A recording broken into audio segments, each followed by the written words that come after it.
Assalamualaikum dan salam keluarga Malaysia. Berita pagi Sabah Jumaat 29 Julai 2022 bersama saya Muhammad Syahrizam Awang.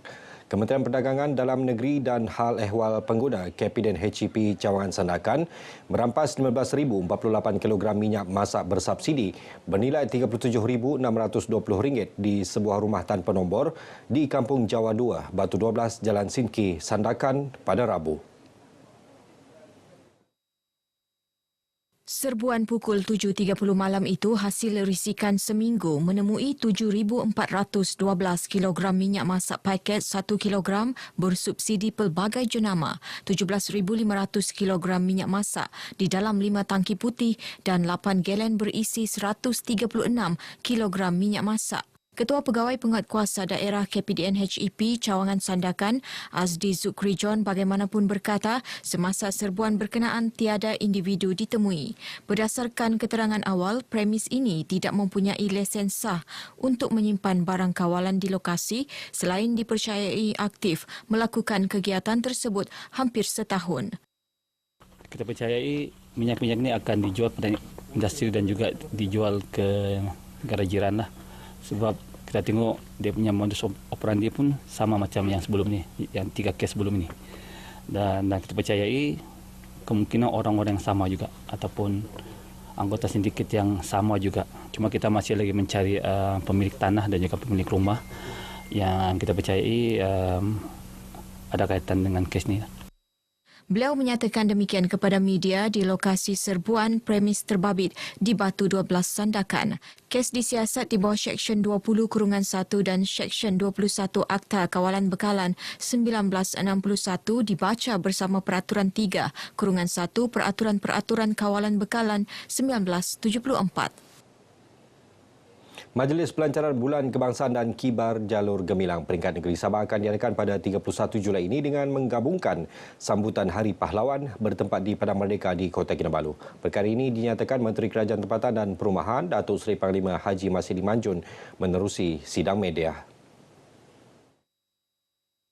Antara pengisian diadakan adalah penyerahan jalur gemilang kepada Kerajaan Negeri dan Persekutuan serta badan-badan bukan kerajaan yang akan disampaikan Yang di-Pertuan Negeri Sabah Tun Dr. Haji Johar Mahiruddin selain pelepasan konvoi kembara keluarga Malaysia ke seluruh daerah di Sabah. Menurut Datuk Masidi, semua aktiviti fizikal akan dilakukan secara terhad bagi mengelak berlakunya penularan COVID-19. Tambahnya, acara perbarisan sambutan Hari Kebangsaan pada 31 Ogos tahun ini mengecualikan penyertaan pelajar sekolah selain memendekkan masa bagi sambutan tersebut.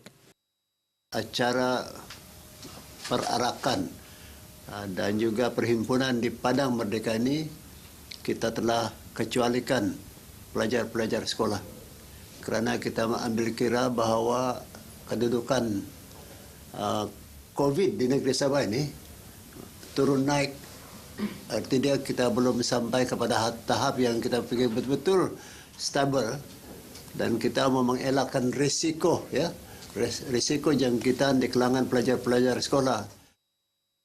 Sambutan Hari Kebangsaan tahun ini pula akan dikendalikan Dewan Bandaraya Kota Kinabalu DBKK, Jabatan Hal Ehwal Agama Islam Negeri Sabah JAHINS, Kementerian Belia dan Sukan, Pejabat Menteri Tugas-Tugas Khas dan Lembaga Kebudayaan Negeri Sabah masing-masing akan menganjurkan acara majlis tahlil, bacaan doa, perlumbaan belia Borneo, pertandingan pidato kebangsaan dan kuis merdeka.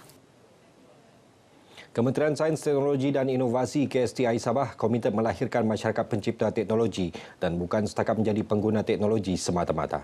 Langkah berkenaan sekaligus mengurangkan kebergantungan kepada teknologi daripada luar dengan inovasi tempatan. Menteri Sains, Teknologi dan Inovasi Sabah, Datuk Yaakob Khan berkata ke arah itu pihaknya melihat Karnival Sains Sabah KSS 2022 adalah langkah tepat selaras Pelan Pembangunan Sabah Maju Jaya SMJ dan juga Kementerian Sains Teknologi KSTI untuk menyemarakkan pembudayaan sains, teknologi dan inovasi. Kepada mereka-mereka yang mempunyai kemahiran dalam STI ini untuk mereka menonjolkan diri. Melalui sandbox ini, kita akan menilai dan melihat dan mengangkat ke tahap mana, setinggi mana yang boleh kita bantu kepada mereka ini. Beliau berkata demikian selepas merasmikan pelancaran Karnival Sains Sabah KSS di Dewan Masyarakat Menggatal di Kota Kinabalu. KSTI juga telah mewujudkan sandbox pertama di Borneo bertujuan menempatkan mereka yang memiliki kemahiran tinggi selain mengumumkan pemberian khas PIBG Fasa 1 kepada 27 buah sekolah di Karambunai, Darau dan Inanam sebagai galakan pihak sekolah melaksanakan program yang berkaitan teknologi dan sains. Program KSS yang diadakan sejak tahun 2021 ini mendapat sambutan menggalakkan dengan rekod 650,000 tontonan. Pertubuhan Muafakat Titipan Amal Isteri Wakil Rakyat Gabungan Rakyat Sabah, Mutiara GRS akan terus mempelbagaikan lagi program kebajikan yang dapat memberi manfaat kepada golongan memerlukan. Antaranya, program kebajikan tersebut akan diperluaskan meliputi seluruh negeri. Ya, matlamat utama penubuhan Mutiara JRS ialah untuk memberikan khidmat dari segi kebajikan. Dan memang Mutiara JRS akan terus menjalankan aktiviti seperti ini di masa akan datang. Dan kami berharap sekiranya ada keperluan atau permintaan boleh berhubung kepada pejabat Mutiara JRS.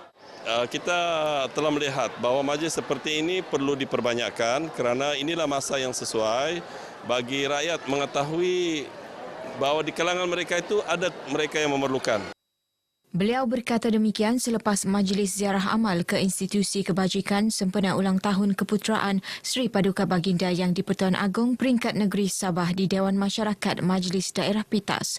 Kira-kira 60 kanak-kanak dari 5 institusi kebajikan iaitu Rumah Anak Yatim Al-Amin, Pendidikan Khas Integrasi SMK Pitas, Pendidikan Khas Integrasi SK Pekan Pitas 2, Pusat Perkembangan Dalam Komuniti PPDK Bengkoka Pitas dan PPDK Pinggan-Pinggan diraih oleh rombongan diketuai Isteri Yang di-Pertuan Negeri Toh Puan Norlida RM Jasni.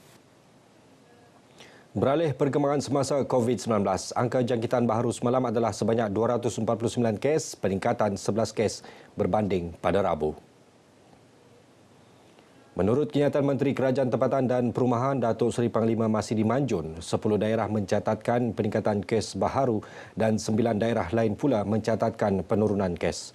6 daerah mencatatkan kes baharu 2 angka dan 14 daerah lain pula merekodkan jangkitan 1 angka, manakala 7 daerah lagi tidak merekodkan sebarang jangkitan baharu sepanjang tempoh 24 jam. 3 daerah merekodkan peningkatan agak tinggi iaitu Kota Kinabalu, Papar dan Tuaran sekaligus mempengaruhi peningkatan keseluruhan kes baharu Sabah.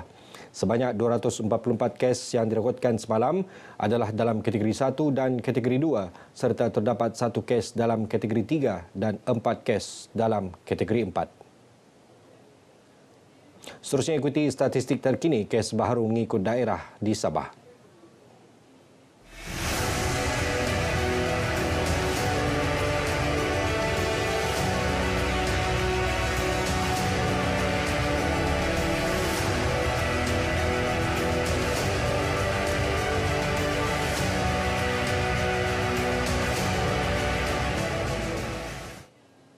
Seramai 209 peserta telah menyertai seminar pemantapan industri sawit ke arah kelestarian alam sekitar anjuran Jabatan Alam Sekitar JAS bertempat di Ibu Negeri. Peserta tersebut antaranya terdiri pengurus kilang kelapa sawit, konsultan alam sekitar dan pembekal teknologi.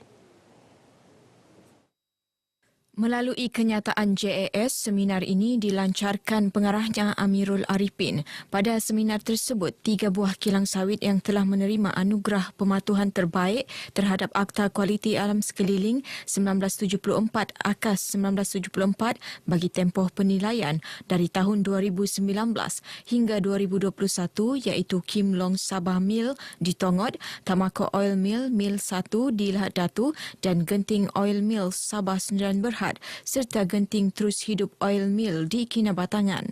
Sesi dialog turut berlangsung bersama Jabatan Alam Sekitar Negeri Sabah dengan sambutan menggalakkan.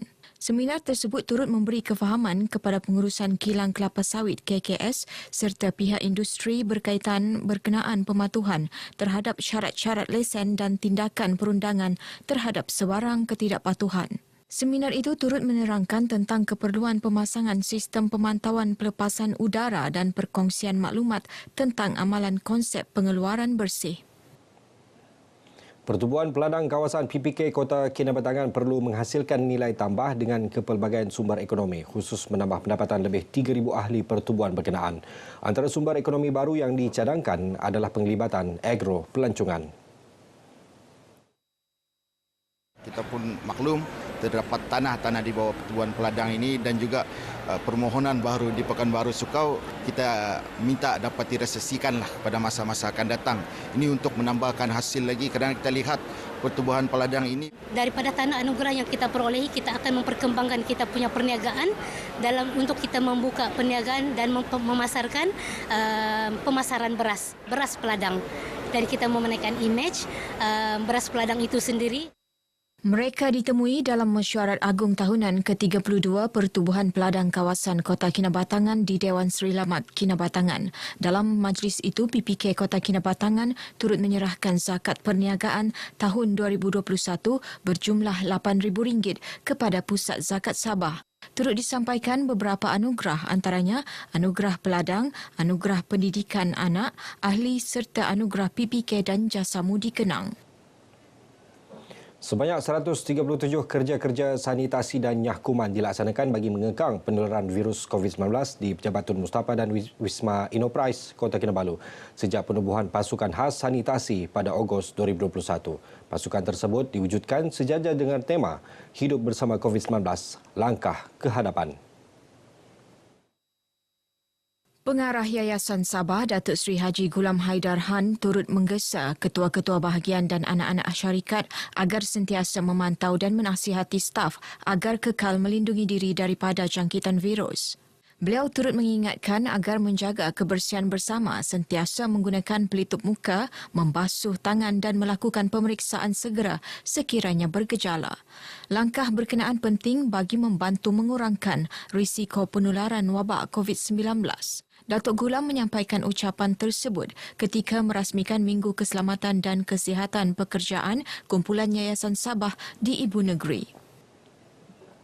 Paparan tadi mengakhiri berita pagi Sabah. Kekal amalkan kawalan Kendiri. Kita jaga kita. Saya Muhammad Syahri Zamawang. Assalamualaikum dan salam hormat. Ingatkah kita kepada mereka yang dahulu berjuang untuk negara?